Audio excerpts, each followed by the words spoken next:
Hello दोस्तों, हमारे learn forever channel में आप सबका स्वागत है। जैसा कि आपको पता है कि हमारे चैनल में केवीएस के एग्ज़ाम की प्रिपरेशन कराई जा रही है, जिसमें हमने केवीएस के पीआरटी का एनवायरमेंटल साइंस सब्जेक्ट्स के काफ़ी सारे टॉपिक्स कवर किए हैं। आप एमसीक्यूज़ के माध्यम से उन वीडियोस को जाकर देख सकते हैं और काफ़ी अच्छी प्रिपरेशन हमने एनसीईआरटी बुक्स और प्रीवियस ईयर पेपर्स पर बेस की हुई है। इसके साथ ही हमने जीए और जीएस की भी एक प्रश्नों की सीरीज़ स्टार्ट की है, जो कि सभी एग्ज़ाम्स के पॉइंट ऑफ व्यू से बहुत ही इम्पॉर्टेंट है। तो इसके ऑलरेडी मैंने 3 वीडियोस अपलोड किए हैं, आप उन प्रश्नों को भी जाकर देखिएगा। आज हमारा चौथा वीडियो जीए और जीएस की सीरीज़ का है। तो चलिए दोस्तों, बिना समय को बर्बाद किए हुए हमारा सबसे मुख्य उद्देश्य, हमारे चैनल का मुख्य उद्देश्य यही है कि आपको कम से कम समय में अधिक से अधिक कंटेंट, ऑथेंटिक कंटेंट आपको प्रोवाइड कराया जाए। तो चलिए दोस्तों, आज का वीडियो स्टार्ट करते हैं। संविधान की ड्राफ्टिंग कमेटी के अध्यक्ष कौन थे? आंसर है डॉक्टर भीमराव अंबेडकर। मैं कलर चेंज कर देती हूँ। अगला प्रश्न, मूल अधिकार किस देश के संविधान से लिए गए हैं? तो मूल अधिकार यूएसए, अमेरिका के संविधान से लिए गए हैं। अगला प्रश्न, क्रिप्स मिशन भारत कब आया? तो 23 मार्च 1942 को क्रिप्स मिशन भारत आया। अगला प्रश्न, जलियांवाला बाग हत्याकांड की घटना कब घटी?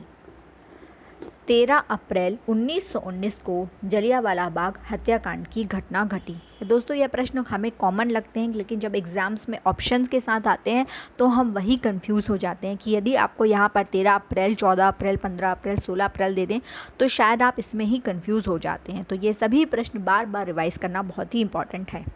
अगला प्रश्न, स्वराज्य दल की स्थापना किसने की? आंसर है मोतीलाल नेहरू और देशबंधु ने स्वराज्य दल की स्थापना की। अगला प्रश्न, केसरी समाचार पत्र कौन प्रकाशित करता था? तो केसरी समाचार पत्र बाल गंगाधर तिलक प्रकाशित करते थे। अगला प्रश्न, भगत सिंह द्वारा किस संस्था की स्थापना की गई थी? तो भगत सिंह द्वारा हिंदुस्तान सोशलिस्ट रिपब्लिकन एसोसिएशन की स्थापना की गई थी। अगला प्रश्न, खुदाई खिदमतगार आंदोलन किसने चलाया? तो खान अब्दुल गफ्फार खान ने। अगला प्रश्न, दक्षिण भारत का ईश्वर चंद्र विद्यासागर किन्हें कहा जाता है? तो कुंडुकोरी वीले सलिंगम को दक्षिण भारत का विद्यासागर कहा जाता है। अगला प्रश्न, सत्यार्थ प्रकाश की रचना किसने की? तो स्वामी दयानंद सरस्वती ने सत्यार्थ प्रकाश की रचना की। हितकारणी समाजम की स्थापना किसने की? तो कुंडुकुड़ी वीरे सलिंगम ने ही हितकारणी समाज की स्थापना की। अगला प्रश्न, भारत में विधवा पुनर्विवाह कब पारित हुआ? 1856 में। अगला प्रश्न, वर्नाकुलर एक्ट किसने पारित किया? तो लॉर्ड लिटन के काल में वर्नाकुलर एक्ट पारित हुआ, जिसमें जितने भी न्यूज़पेपर थे उनके ऊपर बैन लगा दिया गया था कि देश विरोधी किसी भी न्यूज़ को आप अपने अखबारों में नहीं छाप सकते हैं। कांग्रेस की स्थापना कब हुई? तो 1885 में। अगला प्रश्न, नटाल कांग्रेस की स्थापना किसने की? तो महात्मा गांधी ने 1895 में साउथ अफ्रीका में जब वे रंगभेद नीति के खिलाफ अपनी आवाज़ उठा रहे थे, वहाँ पर उन्होंने नटाल कांग्रेस की स्थापना की थी। और ये बहुत ही इम्पॉर्टेंट क्वेश्चन है।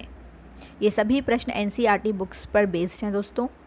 किस अधिवेशन में कांग्रेस में फूट पड़ी? तो 1906 के सूरत अधिवेशन में कांग्रेस में फूट पड़ी। कांग्रेस की पहली महिला अध्यक्ष कौन बनी?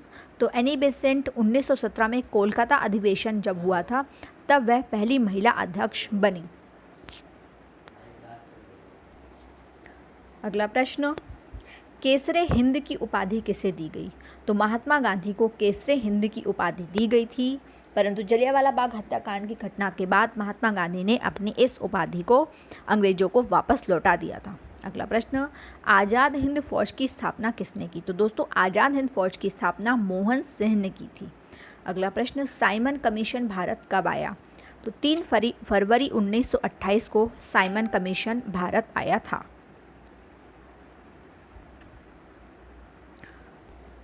अगला प्रश्न, पूर्ण स्वराज की बात कांग्रेस के किस अधिवेशन में की गई थी? तो कांग्रेस के लाहौर अधिवेशन में पूर्ण स्वराज की बात की गई थी। अगला प्रश्न, पृथ्वी सम्मेलन 1992 कहाँ आयोजित किया गया था? तो पृथ्वी सम्मेलन 1992 ब्राज़ील के रियो डी जेनेरियो में आयोजित किया गया था। यूएनएफसीसी का फुल फॉर्म क्या है? तो United Nations framework convention on climate change in इसका फुल फॉर्म है। अगला प्रश्न, राष्ट्रीय वन नीति कब बनाई गई थी? तो राष्ट्रीय वन नीति 1988 में बनाई गई थी। अगला प्रश्न, प्रकृति की किडनी किसे कहा जाता है? तो वेटलैंड्स आर्द्र भूमियों को पृथ्वी की किडनी कहा जाता है। अगला प्रश्न, मैक्रोफाइट क्या है? तो आर्द्र भूमि में जो जलीय पौधे हैं उन्हें मैक्रोफाइट कहते हैं। पोषण स्तर के पहले क्रम में कौन आते हैं? तो पोषण स्तर के पहले क्रम में पेड़ पौधे आते हैं। भारत में ठंडा रेगिस्तान किसे कहा जाता है? तो लद्दाख को ठंडा रेगिस्तान कहा जाता है। अगला प्रश्न, एस्चुरी का निर्माण कैसे होता है? तो नदियाँ जब डेल्टा ना बनाकर सीधे समुद्र में मिल जाती हैं तो उन्हें हम एस्चुरी कहते हैं, और मुख्यतः नर्मदा और ताप्ती माही नदियाँ जो हैं वो एस्चुरी बनाने का काम करती हैं। अगला प्रश्न, किस अनुच्छेद के अंतर्गत कहा गया है कि भारत का प्रत्येक नागरिक पर्यावरण की रक्षा करेगा? तो अनुच्छेद 51A। अगला प्रश्न, ऊर्जा पिरामिड कैसा होता है? दोस्तों ऊर्जा पिरामिड जो होता है वह सीधा होता है। आप देख रहे हैं मैंने ये ऊर्जा पिरामिड बनाया भी हुआ है, जिसमें कि सबसे पहले हरे पौधे होते हैं जहाँ पे सबसे ज़्यादा ऊर्जा वाला क्षेत्र यही होता है। दूसरा होता है प्राथमिक उपभोक्ता, द्वितीयक उपभोक्ता और तृतीयक उपभोक्ता। तो इस तरह से जब हम नीचे से ऊपर की ओर जाते हैं तो ऊर्जा का जो स्तर है वह धीरे धीरे क्या होता जाता है? ऊर्जा का स्तर धीरे धीरे कम होता जाता है। तो ऊर्जा पिरामिड हमेशा सीधा बनता है। यह प्रश्न कई एग्जाम में आया हुआ है। अगला प्रश्न, मानव शरीर को तुरंत ऊर्जा किस तत्व से मिलती है? तो कार्बोहाइड्रेट हमें इंस्टेंट एनर्जी देने का काम करता है। विटामिन B3 की कमी से कौन सा रोग होता है? दोस्तों विटामिन B3 की कमी से पेलाग्रा रोग होता है। मैं लिख देती हूँ यहाँ पर, पेलाग्रा रोग होता है। अगला प्रश्न, भोजन की ऊर्जा का मात्रक क्या है? तो भोजन की ऊर्जा का मात्रक है कैलोरी। अगला प्रश्न, मानव शरीर की वृद्धि और विकास में कौन सा तत्व उत्तरदायी है? तो प्रोटीन मानव शरीर की वृद्धि और विकास के लिए उत्तरदायी है। सेल्यूलोज का पाचन किनके अंदर होता है? तो सेल्यूलोज जो घास वगैरह जो खाते हैं वो जानवरों के अंदर ही इनका पाचन हो सकता है, मानव के अंदर नहीं। दूध में उपस्थित शर्करा का क्या नाम है?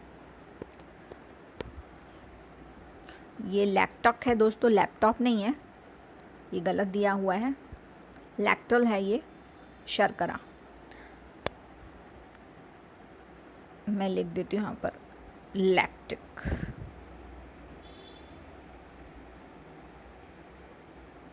लैक्टिक शर्करा। श्वेत क्रांति का संबंध किससे है? तो श्वेत क्रांति का संबंध दुग्ध उत्पादन से है। धान का कटोरा किसे कहा जाता है? तो छत्तीसगढ़ को धान का कटोरा कहा जाता है। अगला प्रश्न, भारतीय अंतरिक्ष अनुसंधान संगठन की स्थापना कब हुई? तो 1969 में इसरो की स्थापना हुई। इसे इसरो बोला जाता है दोस्तों इंग्लिश में, भारतीय अंतरिक्ष अनुसंधान संगठन यानी कि इसरो। अगला प्रश्न, भारत स्वदेश निर्मित भारतीय उपग्रह का नाम? तो प्रथम स्वदेश निर्मित भारतीय उपग्रह का नाम है आर्यभट्ट। अगला प्रश्न, फ्लोराइड प्रदूषण मुख्यतः किस अंग को प्रभावित करता है? तो फ्लोराइड प्रदूषण मुख्यतः दांतों को प्रभावित करता है। अगला प्रश्न, लाफिंग गैस किसे कहते हैं? तो नाइट्रस ऑक्साइड जो है दोस्तों, नाइट्रस ऑक्साइड है ये, नाइट्रस ऑक्साइड को लाफिंग गैस कहा जाता है। अगला प्रश्न, एड्स रोग से प्रभावित होने वाला तंत्र है? तो एड्स रोग से हमारे शरीर की प्रतिरक्षा प्रणाली प्रभावित होती है। अगर आप एक कमरे में चालू फ्रिज रख दें तो कमरे का तापमान क्या होगा? तो कमरे का तापमान बढ़ जाएगा। अगला प्रश्न, नाभि की विकिरण से सर्वाधिक प्रभावित होती है अस्थि मज्जा। अगला प्रश्न, राष्ट्रीय प्रदूषण रोकथाम दिवस कब मनाया जाता है? तो 2 दिसंबर को राष्ट्रीय प्रदूषण रोकथाम दिवस मनाया जाता है। अगला प्रश्न, भारत में जीवाश्म नेशनल पार्क कहाँ स्थापित है? तो मंडला मध्य प्रदेश में जीवाश्म नेशनल पार्क स्थित है। अगला प्रश्न, लोकसभा में सदस्यों की अधिकतम संख्या कितनी है? तो 552।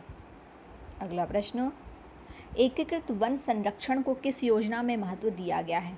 तो 10वीं योजना में एकीकृत वन संरक्षण को महत्व दिया गया। आज का अंतिम प्रश्न है, डीएनए उपस्थित होता है, तो डीएनए कहाँ उपस्थित होता है? केंद्रक में उपस्थित होता है। तो दोस्तों इस तरह से आज हमने कुल 50 प्रश्न किए हैं जीए और जीएस के। ये बहुत ही महत्वपूर्ण प्रश्न है दोस्तों और वेरियस एग्ज़ाम्स में आए हुए हैं।